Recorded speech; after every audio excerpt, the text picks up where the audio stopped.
It takes a lot of nerve to do this. Think how many things can go wrong. I mean, the stakes are high. I'm comfortable pulling it off, but this isn't without risk. Then you overlay a once-in-a-century pandemic and then the social unrest arising out of the George Floyd murder, and we are in completely uncharted territory. We've done the first round, we've done the regional finals, and we've done Final Fours, but never, and no one has ever done the entire tournament in one city. That clock just keeps ticking, and there are a lot of decisions that need to be made. Who's picking up the refs? Who's hosting this team? What if they lose? How do they fly? It's great that we have the connected hotels, the convention center, but it's also our healthcare providers. Our first question was, can we do it? Can we do it safely? We had to do some math. But ultimately we got to yes. There was a sense of, in President Emmert's words, can't fail. That lent a sense of gravity to the work that we were getting ready to undertake.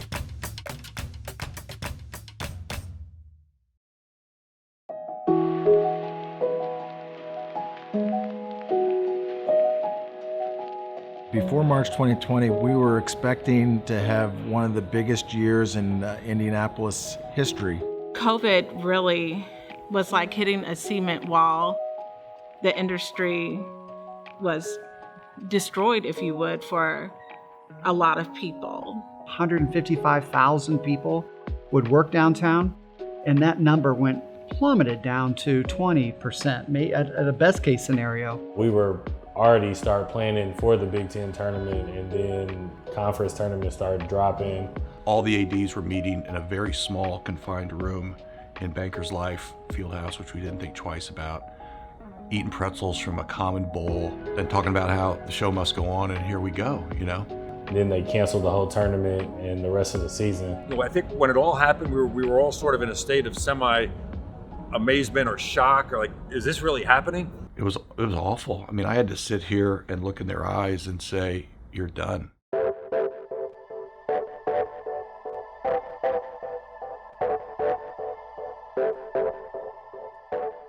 The NCAA made the decision late fall, early winter, that if they were going to have their tournament, they were going to have to do it at a single site. It was around November time period that the men's basketball committee and staff determined, after a lot of consideration, that having the tournament in 14 different locations around the country would not be feasible in this pandemic, and that we needed to have the tournament played in one location. And then we started hearing the rumblings that there could potentially be a significant opportunity to bring not just and keep the Final Four, but bring the entire tournament here.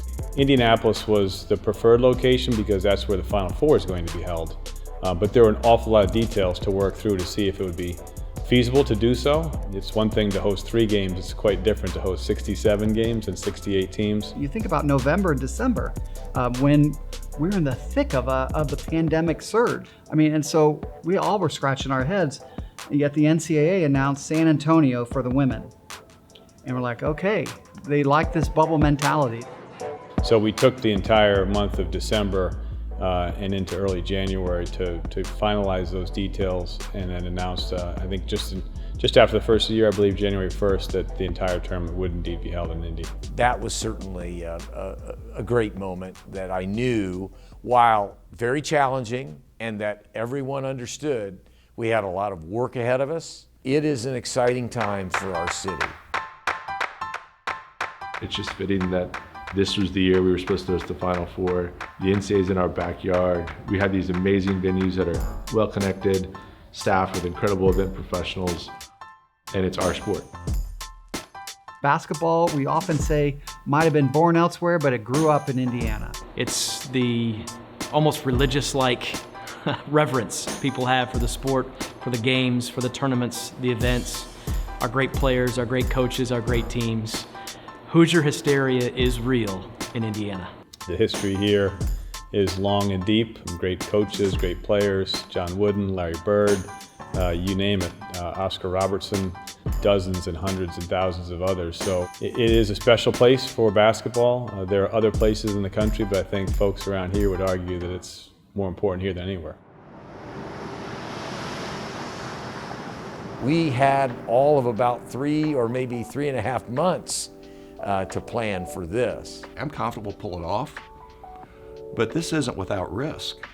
Then you overlay a once-in-a-century pandemic, and then the social unrest arising out of the George Floyd murder, and we are in completely uncharted territory. Weekdays turn into weekends. There's not much differentiation, but that's it's a little early March madness. That clock just keeps ticking, and there are a lot of decisions that need to be made that, frankly, you have to make with less information than you would normally make.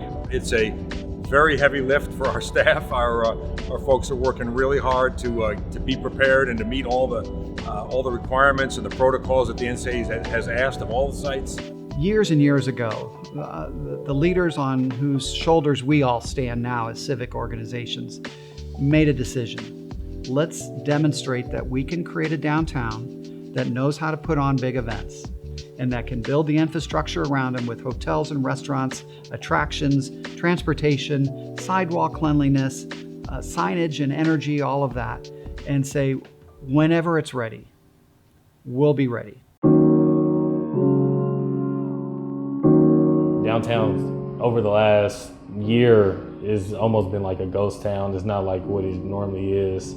A lot of people are working from home, and we don't get the same business as far as like on the normal day-to-day. When that spigot gets turned off, no events, no games, no trade shows, no office workers, it's devastating. So it became very clear in the fall that those restaurants were not going to survive collectively until we started seeing those numbers return. Financially, it has been very difficult for any owners of the hotels here in Indianapolis and around the country. And so it was really trying to figure out when could we bring people back. I look at my phone and I see my front desk manager and our assistant GM calling, and I was like, yes, I knew that they were calling me back to work. And as soon as I heard their voice, I almost jumped out of my car, out of my seatbelt. When the office workers start coming back, the trade shows start coming back, the conferences start coming back, the games start coming back, and I think people are thirsting for that. The gods shine down on us and give us this tournament, once-in-a-lifetime opportunity that I think will be a springboard for Indianapolis coming back. We have a lot of safety procedures here in the hotel that we follow, so I feel safe. So I think this is just the beginning of going back to normal. In my way of thinking, it's a win-win-win for the city of Indianapolis, and we just have to do everything we can to make sure that it is pulled off as safely and as successfully as we can have it. Everybody from athletic directors, college presidents, the NCAA, all of our hospitality community, safety is number one. And keeping our athletes and coaches and officials safe.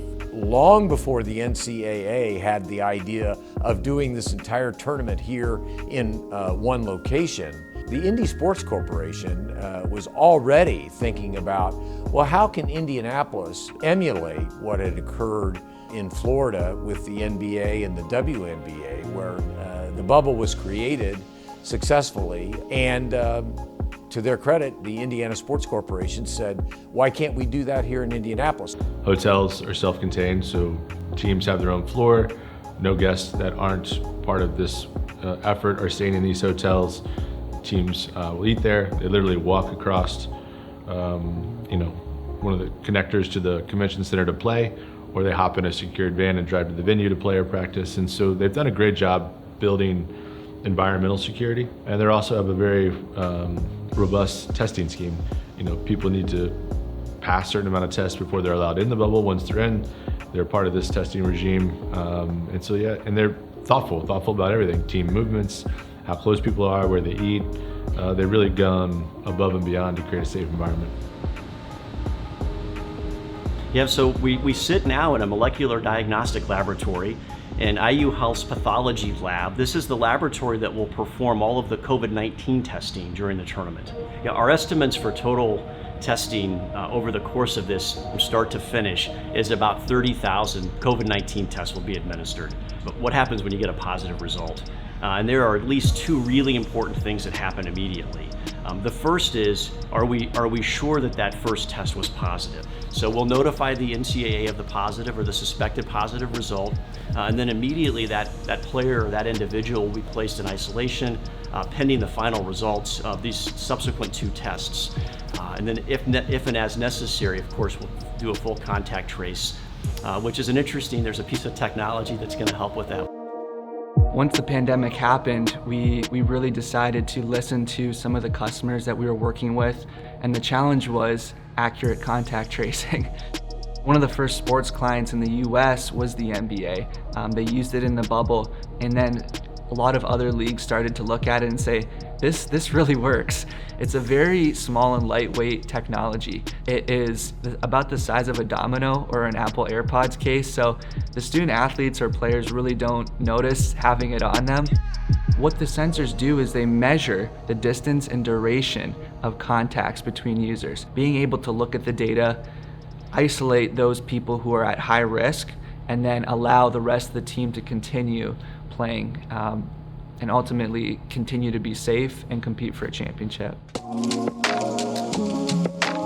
It's weird because in one sense you're a team, and the great thing about being a team is being together. But in this instance, you need to be mentally together and physically apart.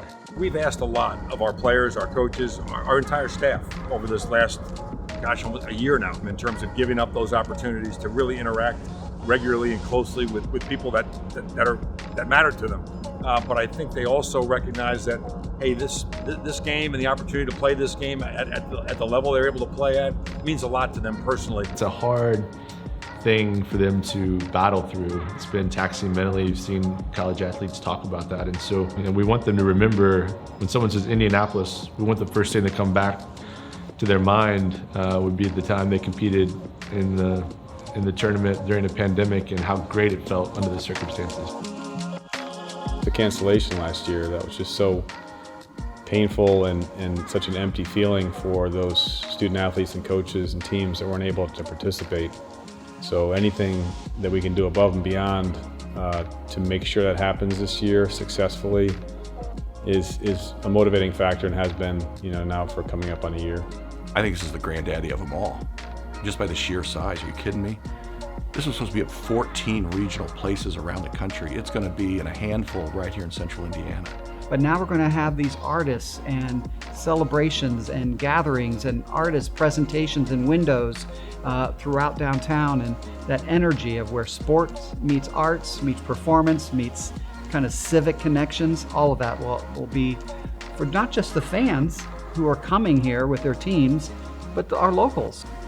These big events in this downtown, it's our mountain range, it's our seashore, it's our draw, and it generates the revenue that sustains our community for many, many months. I can tell you, as the mayor of our city, that sigh of relief moment will be when the tournament is completed, when it has been deemed successful, when it has been conducted as safely as it can possibly be, and that the city of Indianapolis has been able to show the world that we are a city that's capable of doing anything that we set our minds to, even something as audacious as this.